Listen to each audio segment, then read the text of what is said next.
Hello, everyone. Welcome back. This is Love Data Week, Day 4.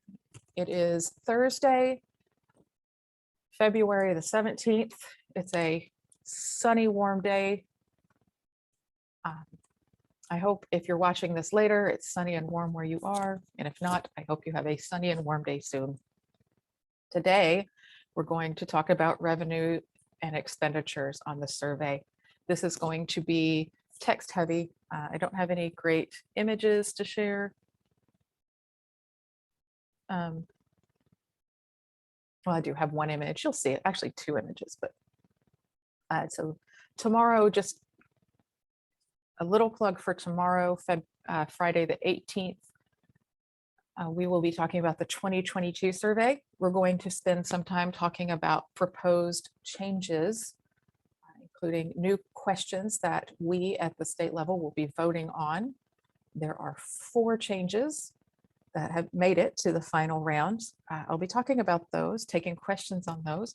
I will be talking about I will present my very tentative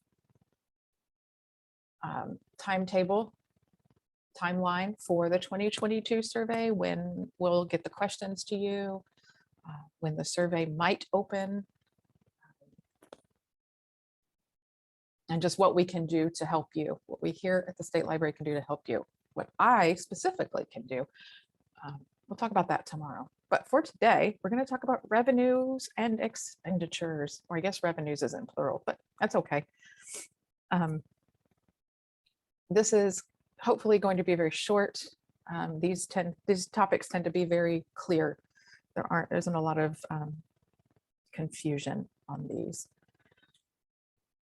So without any further ado, let's get right into it. Some quick things to note. Well, these aren't quick. We'll take a little time.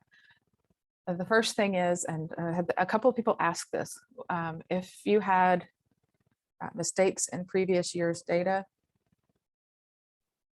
unfortunately, at this time, we do not have a way to revise numbers that have already been entered. That's not relevant to the 2021 survey. We still haven't submitted that. We're still getting ready to send that to IMLS. So if you think of something that you might have entered incorrectly in the 2021 survey, contact me as soon as you need to. I'll be very clear about when we submit the data, when it's signed off. I will send that to the listserv, so you will know. But for 2020 and before, if you realize you made a mistake, unfortunately, we cannot revise that. Once it's submitted to IMLS, that's kind of the official record. I apologize for that. But that's the way it is. One big thing is for revenues, don't include your carryover funds.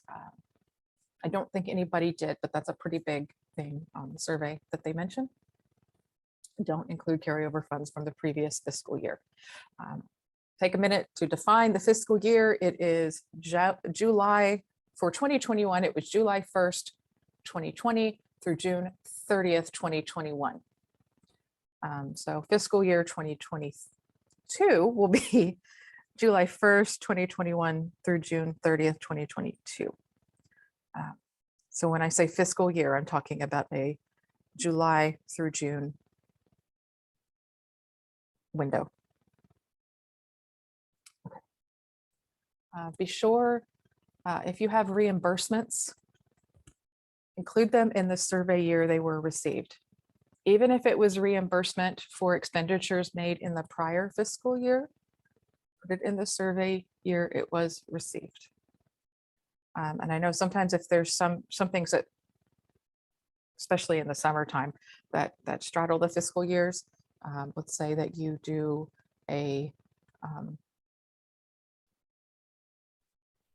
let's say you get a grant to buy new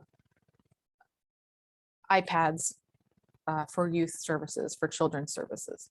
And you buy those, you get them in May, but for some reason the reimbursement doesn't come until August.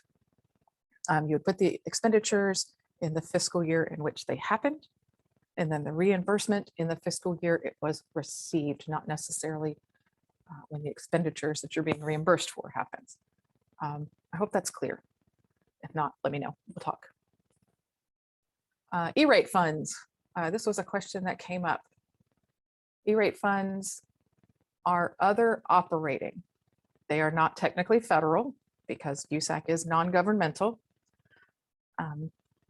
And you only enter E-rate funds if you get the reimbursement. If you are getting the discount, unfortunately, you can't count E-rate funds. I'm very sorry, but that's that was kind of at the national level. That was the consensus. As I've said in previous conversations, I am part of a listserv of state data coordinators across the US and territories. We have great conversations. I think they're great. Actually, some of you might find them quite boring, but everything gets discussed. And I have found that even though this is my first year and a lot of this is new to me, it is not new to the other state data coordinators. If there's a topic, it's probably already been discussed. So E-rate was one of those this year that several states had that discussion about. So to recap, E-rate, it's other operating, but only if you get the reimbursement. Again, talk to me if you have a situation you're not sure about, and we'll figure it out. And if I have to take it to the listserv, I am happy to do that. I already have done that for a few other things. So, okay, we're going to take a little break here and have a little humor for a moment. For those of you watching the recording, you'll hear me again in just a moment. If you're live, I'm going to pause the recording. All right, moving on. Next group of bullets. State aid. I am considering pre-filling this for the 2022 survey. I received the spreadsheet from Lisa's office, and I'm hoping that if I did this, if I'm able to, I'm going to work with our vendor and see if we can do that. Actually, I know we can. And have that pre-filled for you to just reduce cognitive load, the technical term. So yeah, I'm hoping to have that pre-filled. If not, you know, I'm sorry, but yeah, I really want to do that for you. I want to pre-fill as much as possible, but specific to revenue, that's one way I can help. All right, so this was a couple of the systems had this. If a staff member or several staff members are paid from an external source, such as a grant, paid directly by the county, they're county employees, not library employees. I already said grant funding. If you know about other external sources, feel free to drop them in chat or ask me. But if it's from an external source, you can only count it if it's documented well. And either way, it could prompt an edit check, which is on your end. An edit check is where it asks you to type in a note for more explanation. On my end, when I submit to IMLS, it's pretty much the same thing, but a little more intense. We have to do pretty extensive explanations. So when in doubt, use a note. If it doesn't prompt an edit check, but you think it's still worth noting, include a note. I may come back to you if I don't have a note. And I also, when I review the surveys, I make notes as I go through, and I tag them with my initials so that we'll know who did that. Or I'll know that I did it, and you'll say, well, I don't remember typing that. It's because I did it. So yeah. So if you're paid from an external source, just make sure it's documented with invoices It's official documents of some sort. Okay, federal funds, grants distributed by the state or the locality. Someone called them pass-through funds. That would go under federal revenue, even if it's distributed state or locally.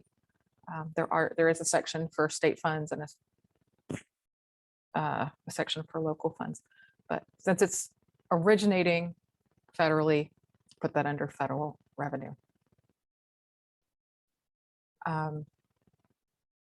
Let's say that your county, your library, your system, however you refer to it, is having an audit, a financial audit or a review of finances.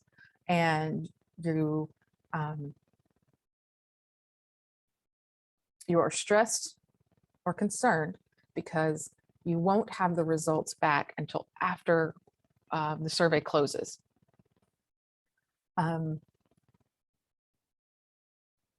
So you don't have you aren't comfortable or you don't have the records you need to enter your finances by the deadline that we set at the state. It's fine. Reach out to me and I will work something out with you. Especially if you can enter as much data as possible before the financial data comes through, I can go through that and we can correct anything that needs correcting, make notes anywhere.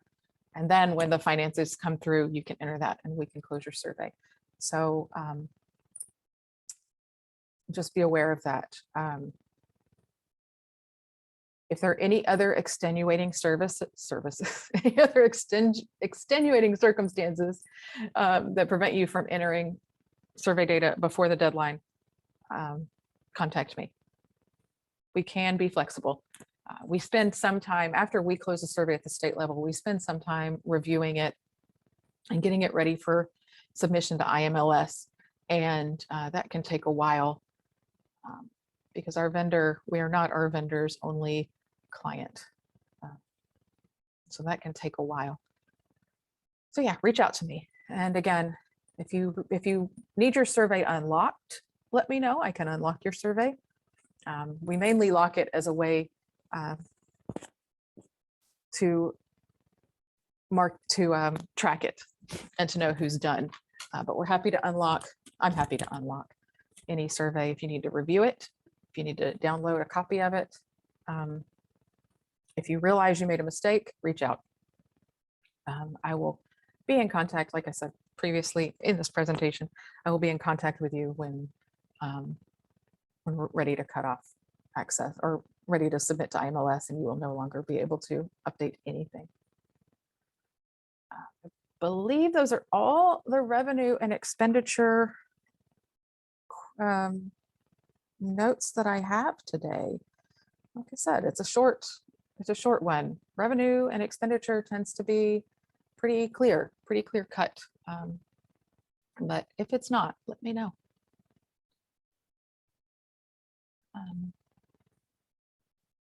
So if you're watching the recording, we are going to end the recording in a moment. If you have questions, contact me, Leah Cannon, lcannon@statelibrary.sc.gov. Phone number is 803-734-8625. When it comes to the surveys, I am happy to let you be as autonomous as you like or as hands-on as you need me to be. If you need a site visit where we spend an entire day going through your records, I can do that. If you want a Zoom meeting to clarify things, I can do that. I'm here to help you. Again, join us tomorrow where we'll talk about 2022, the new questions proposed, the timeline, and tools to help you, and any general questions you have. Thank you for watching this recording.